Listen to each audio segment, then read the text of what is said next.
Hello guys, welcome back to my channel. তো তোমরা সবাই কেমন আছো? আশা করি সবাই খুব ভালো আছো আর আমিও খুব ভালো আছি। আজকে আমি আর বোন যাব জগদ্ধাত্রী পুজোর মেলায় ঘুরতে। একদম চোখের সামনে দিয়েই চলে গেল, আমরা উঠতে পারলাম না।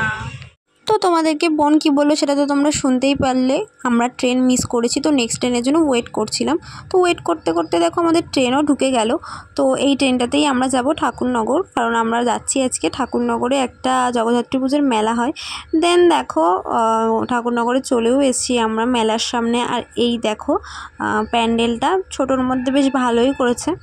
আর আজকে আমাদের সাথে কেউই আসেনি, শুধু আমি আর বোনই ঘুরতে এসেছি। আর এদিকে দেখো আমি আর বোন চলে যাচ্ছি প্যান্ডেলের ভেতরে ঠাকুরটা দেখার জন্য। আর এই যে মায়ের মুখটা কত সুন্দর, আর প্যান্ডেলটাও না ছোটোর মধ্যে বেশ সুন্দরই করেছে। আমার তো খুব ভালো লেগেছে, তোমাদের অবশ্যই বলো যে কেমন লাগলো। আর জানো তো এই জগদ্ধাত্রী পুজো দেখার জন্য না আমাদের বাইরে সেরকম কোথাও ঘুরতে যাওয়া হয় না। তাই হঠাৎই ঠিক করলাম আমি আর বোন যে চল ঘুরে আসি। তো আমরা দুজনে মিলেই ঠিক করলাম, দুজনে মিলেই ঘুরতে চলে এসেছি। আর তারপরে দেখো প্যান্ডেলটার ঠিক বাইরে একটা ছোট্ট মতন মেলা বসেছে। তো ঠাকুর দেখতে যখন এসেছি মেলাটাও একটু ঘুরে নিলাম। তো তারপরে দেখো এই দোকানটায় বেশ সুন্দর সুন্দর কিছু ব্যাগ রয়েছে। আর এই ব্যাগগুলো আমরা দেখছিলাম, বোন ভাবছিল একটা নেবে, তো ও নিল না। তো তারপরে এই যে এইদিকে ইয়াররিংস দেখছিলাম। তারপরে এইদিকে দেখো এখানে একটা ইয়াররিংস আমার পছন্দ হয়েছিল, কিন্তু যেটা পছন্দ হয়েছিল সেটা না ভাঙা ছিল। তো মনটা তো আমারও ভেঙে গেল, তার সাথে সাথে ওটা আমি আর নিতে পারলাম না। আর এই যে দোকানটায় ভীষণ সুন্দর সুন্দর ইয়াররিংস ছিল, মানে ভীষণই সুন্দর। তো তারপরে দেখো এই একটা দোকানে চলে আসলাম। আর এই দোকানটায় ব্ল্যাক পলিশের যে চুড়িগুলো দেখতে পাচ্ছ আমার খুব পছন্দ হয়েছিল। তো আমার জন্য দুটো আর মায়ের জন্য দুটো নিয়ে নিয়েছিলাম। দেন এখান থেকে ক্লেচার নিয়ে রাত্রির হয়ে যাচ্ছিল বলে বাড়ির দিকে আসতে হবে, যেহেতু আমি আর বোন এসেছি। তো তাই জন্য চলে আসলাম ট্রেন ধরার জন্য। আর এই যে প্ল্যাটফর্মে আমি আর আমার বোন দাঁড়িয়ে রয়েছি, ট্রেনের জন্য ওয়েট করছি।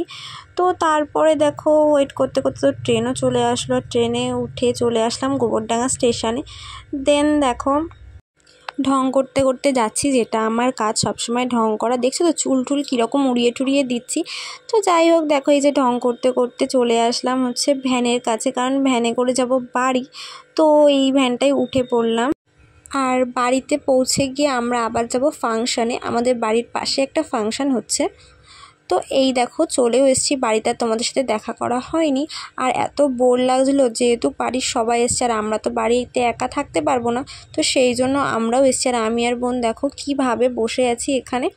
তো এখানে সিরিয়ালের গীতা, আমি তো সিরিয়াল দেখি না, তো ভালো করে বলতে পারবো না। গীতা সিরিয়ালে সে এসছে, যারা সিরিয়াল দেখো তারা চিনতে পারবে। তো দেখো কোর্টের ভেতর আমার মুখ চলে আর কোর্টের বাইরে হাত চলে, খুন জখম রাজানি চুরি পাটপাড়ি সিলতানি একটাই নাম গীতা।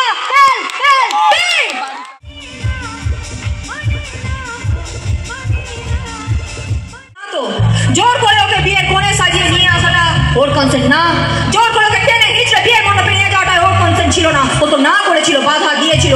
না মানে বোঝেন, নো মিন্স নো।